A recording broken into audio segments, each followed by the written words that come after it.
Hello everyone and welcome to a new video from Your Destiny. I'm Eddie the Chump and today we've got to talk about the Last Hope Sidearm. Now many of you will remember I made a video calling the Drang the best PvP sidearm. Now the Drang is still good, but maybe I need to retitle the video to the Drang is the best PvP sidearm not called the Last Hope. Because let me tell you, if you're a crazy person who wants to feel like you're playing Year 3 Destiny 1 where sidearms felt better than most primaries in the game, the Last Hope is for you. If we just take a look at the perks for a moment, it doesn't look at first glance to be anything superbly special. Ricochet rounds and Zen Moment are what I use, and there aren't that many options to begin with. But don't let this fool you. This is a monster. Now I'm gonna fess up. I use this gun. I use it a lot. It's straight up overpowered. I very rarely make statements like that, and it is true that the Last Hope does have a very specific range where it dominates everything in sight. This isn't a Modern Warfare 3 Type 95 type situation. You can't absolutely map people most of the time. The damage drop-off stops that. However, there are things that this gun does that very few others can match. Namely, completely melt people up close, either from standing or in a way other guns like the Uriel's Gift can't, from the air. The Last Hope is almost unbeatable at say 6 meters and closer. That makes it an excellent option for those using a Mida, and in some ways contributes to the very conservative playstyle we see in a lot of Crucible matches. It's very viable to hold an angle with a Mida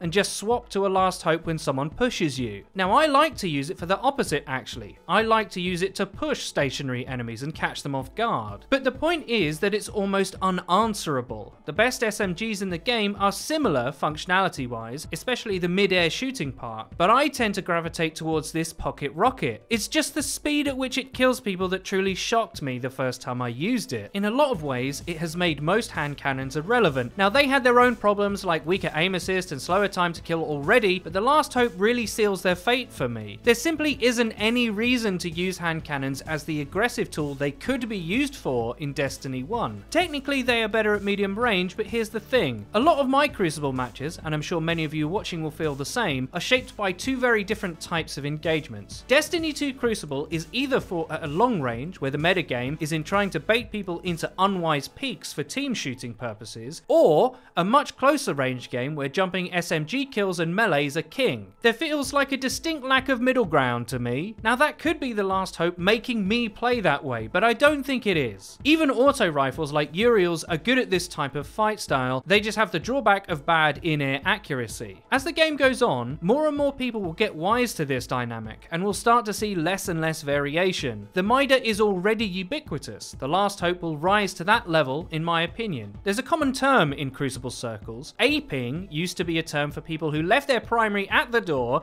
got their shotgun out, and just ran at people. The Last Hope is the most aping suitable gun I've used in Destiny 2 thus far. We can have a discussion about the Anti-Ope D SMG at a later date. That's also very apeable. But you sacrifice your kinetic slot with that gun, so no Mida. That might not be a problem for some people. The Last Hope is a problem because of how easy it makes the decision making. Are they at Mida range? Use the Mida. Are they trying to move at all towards me? Last Hope this jumping fool down as soon as he gets close enough. Unless he has a Last Hope too, and then it's basically a toss-up. It's not overpowered because it's amazing at everything. It's overpowered because it limits opponents' options against you. If any of you watching have ever played CSGO, it feels very similar to the old CZ auto pistol from that game. AWPers, or snipers, used to have a pocket AK they could shut you down with if you'd outmaneuvered them. It was way too good and caught a succession of nerfs. This gun kind of feels the same. I love using it, that's the problem. It's very, very fun to use, but it makes me feel somewhat dirty. If you have one and you haven't discovered how good it is yet, try it immediately. In reality, it wouldn't be so bad if other options were better. I think in-air accuracy needs to be buffed for every class of gun. I just think the game would have a much better flow if that was the case. Until then, this gun will continue to be at my side. It's not my Last Hope,